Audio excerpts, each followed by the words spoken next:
Baik, sebelumnya selamat pagi buat kita semua. Juga selamat Selamat pagi. Oke, di sini kami dari kelompok 6 akan mempresentasikan hasil diskusi kami. Namun sebelum itu, kami berterima kasih kepada Ibu dosen, Bu Bu Sri Rosita ya, eh, yang telah memberikan kesempatan pada kami untuk mempresentasikan hasil diskusi kami. Terima kasih juga kepada Komting, Kenny juga ya yang eh, udah men-subscribe PPT kami lah gitu. Oke, langsung saja tanpa berlama-lama lagi. Namun sebelum itu kami Ini memperkenalkan isi kelompok kami dulu ya. Yang eh, di sini saya Luhut Mandurung selaku moderator dan beberapa teman-teman saya ya yang menyusun tugas ini. Yang pertama itu ada Nisarti Nababan, ada Tamara Milita Marpaung, ada Sylvia Silitonga, ada Rosana Girsang, ada Grestin, dan ada Regita. Oke, langsung saja tanpa berlama-lama lagi, materi yang pertama tentang profil perusahaan ya, yang akan dibawakan oleh Nisa Artinewan. Untuk Nisa, saya persilakan. baik, terima kasih. Di sini saya akan membacakan profil perusahaan.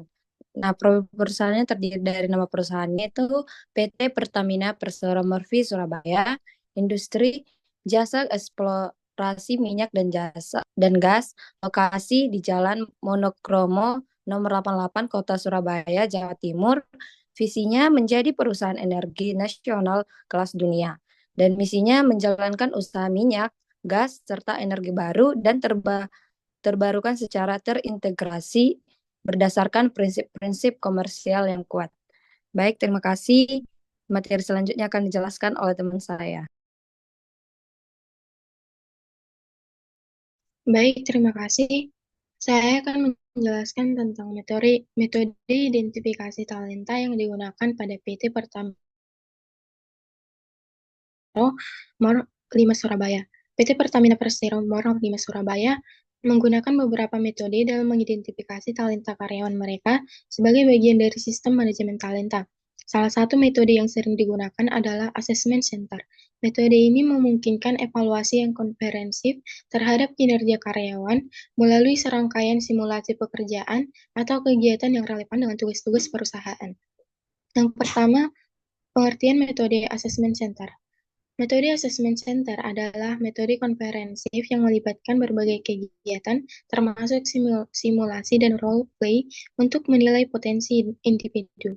Assessment center juga merupakan metode yang berbasis kompetensi yang didesain dengan mengikuti standar internasional, mengacu pada definisi konseptual yang diakui secara universal, maka metode assessment center juga diartikan sebagai proses sistematis untuk menilai keterampilan, pengetahuan, dan kemampuan individu yang dianggap kritikal bagi keberhasilan kinerja yang unggul.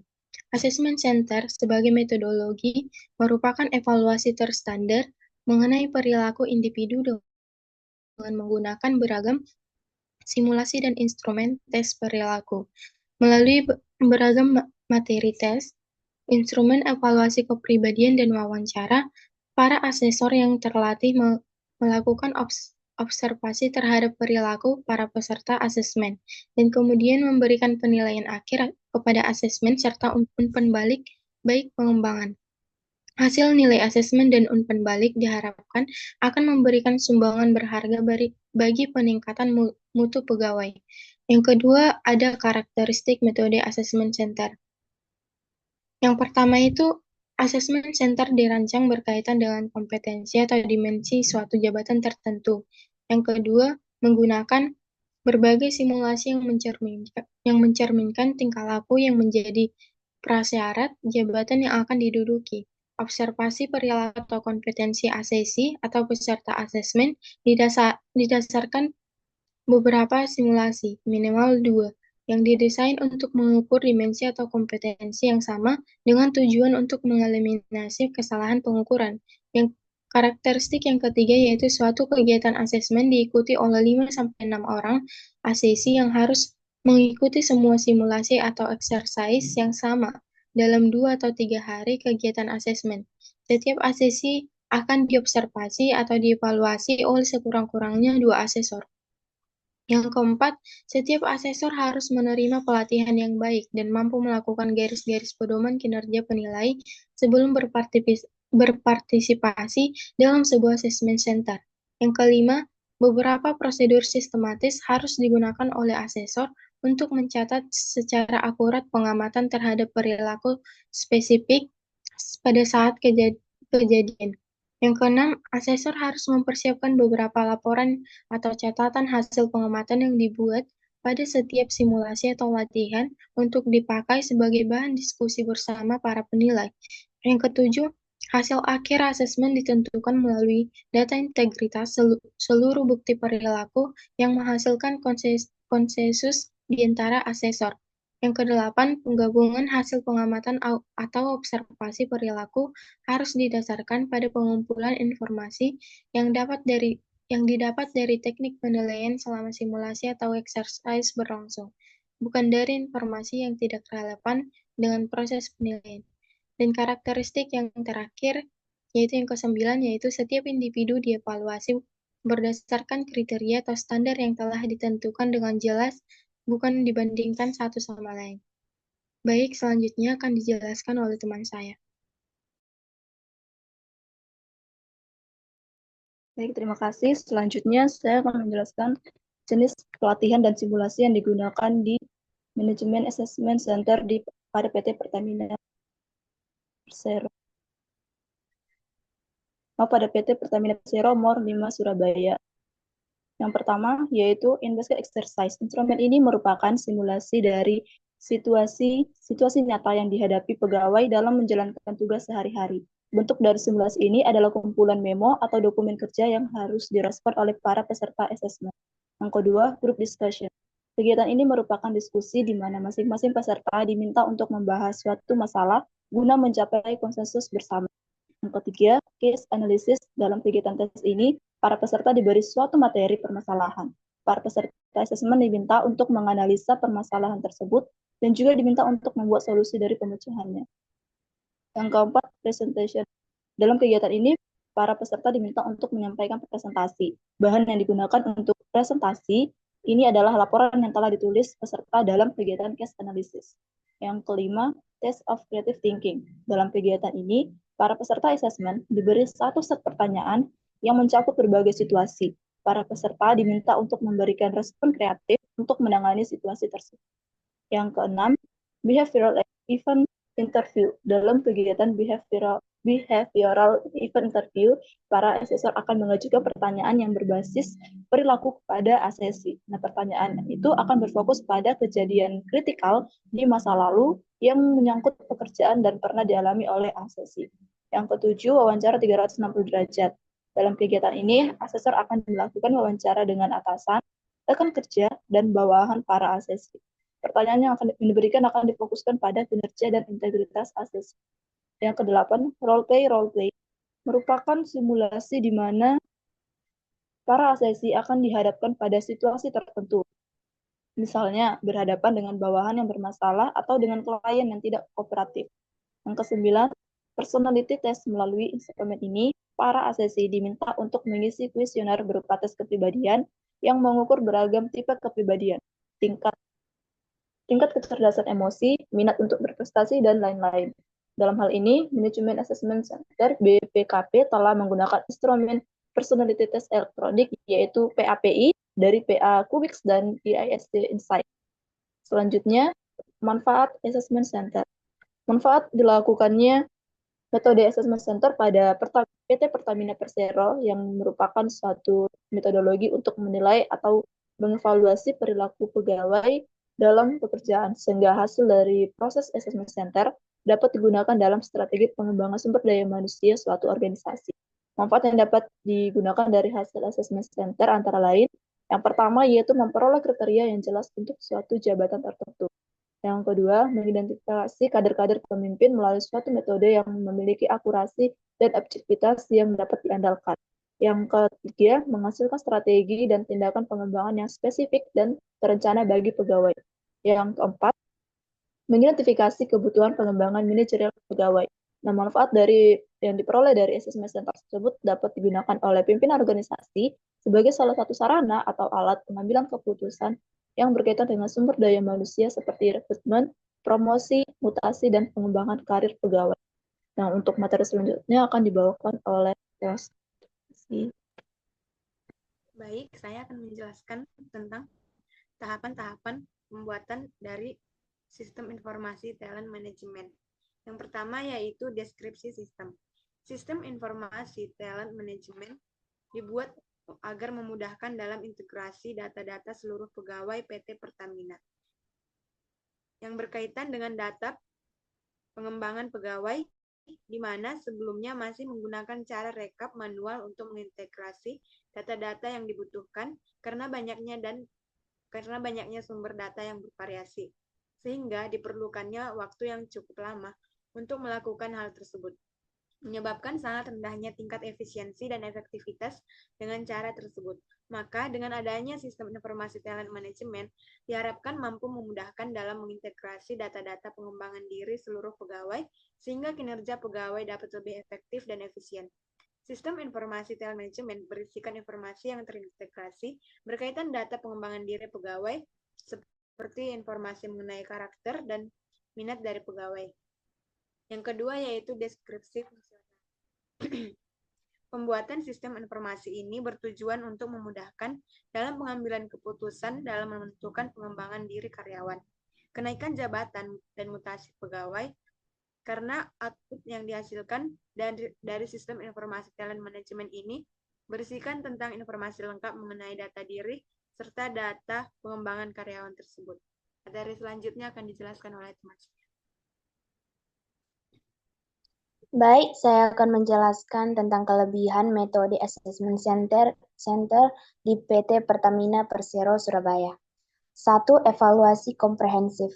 Metode Assessment Center memberikan evaluasi menyeluruh terhadap kinerja dan potensi karyawan melalui berbagai simulasi, tes kepribadian, wawancara, dan observasi langsung. Evaluasi ini membantu mengukur kemampuan teknis dan soft skill dengan akurat. Yang kedua yaitu berbasis kompetensi. Metode ini dirancang untuk mengevaluasi kompetensi spesifik yang dibutuhkan oleh posisi atau jabatan tertentu. Assessment Center menggunakan simulasi yang sesuai dengan tuntutan pekerjaan, sehingga hasil penilaian sangat relevan dengan kebutuhan perusahaan. Yang ketiga yaitu objektivitas penilaian. Penggunaan beberapa asesor terlatih yang melakukan observasi selama beberapa simulasi atau exercise memungkinkan penilaian yang lebih objektif. Setiap peserta dinilai berdasarkan kriteria yang telah ditentukan, bukan dengan membandingkan satu dengan yang lain. Yang keempat yaitu pengembangan karyawan. Hasil dari assessment center dapat memberikan wawasan yang berharga tentang kebutuhan pengembangan individu, baik dalam hal keterampilan teknis maupun manajerial. Ini memungkinkan perencanaan karir dan pelatihan yang lebih terarah. Yang kelima yaitu sarana identifikasi potensi pemimpin. Assessment Center menjadi metode yang akurat untuk mengidentifikasi calon pemimpin masa depan.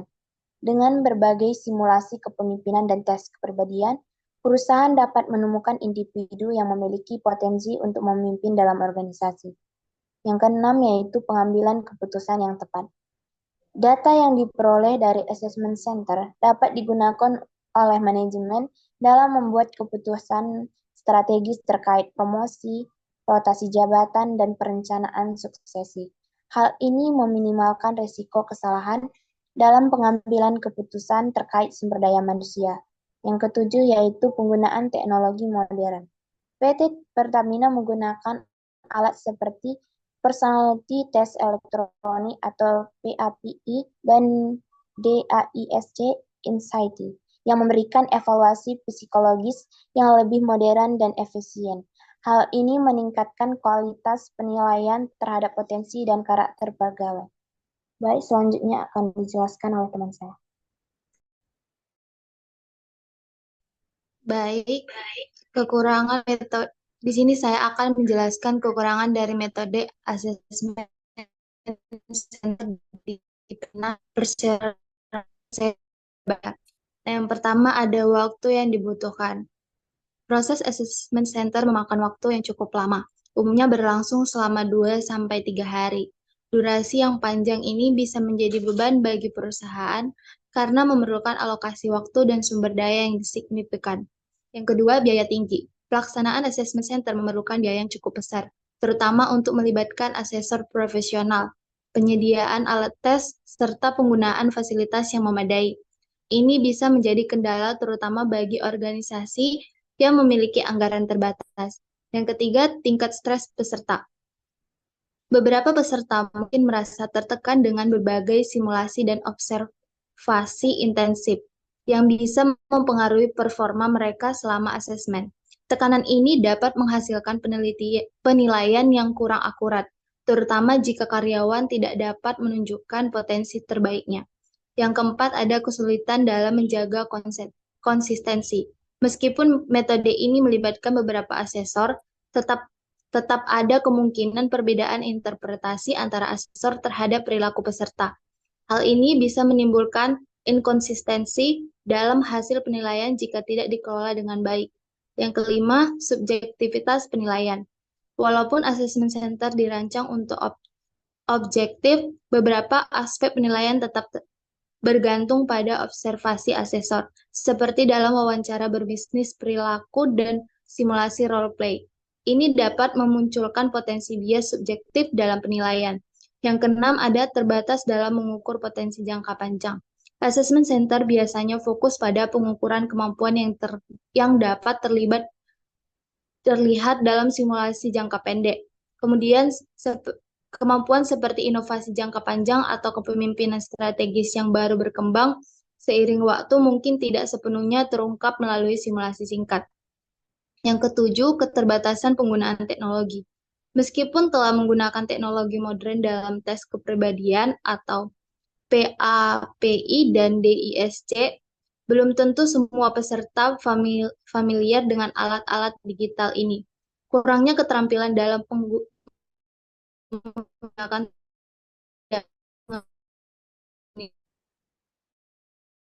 terbiasa dengan perform tersebut. Yang kedelapan, ada kurangnya memadai untuk posisi. Tidak semua jabatan atau peran di perusahaan cocok untuk dinilai menggunakan metode assessment center. Misalnya peran teknis yang sangat spesifik mungkin memerlukan metode penilaian lain yang lebih fokus pada keterampilan teknis daripada perilaku. Dan yang terakhir ada keterbatasan asesor. Asesor harus mendapatkan pelatihan khusus dan memiliki pemahaman yang baik tentang standar penilaian. Jika pelatihan tidak konsisten atau asesor kurang berpengalaman, kualitas penilaian dapat berpengaruh, sehingga mempengaruhi hasil akhir. Baik, terima kasih. Sekian dari materi saya. Selanjutnya saya kembalikan kepada moderator.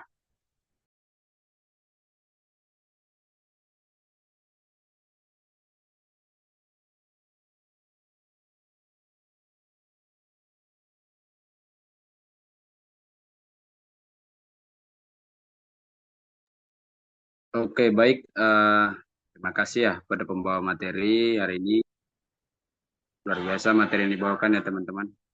Eh, Mungkin sekian hasil presentasi kami yang tugas 1 ya.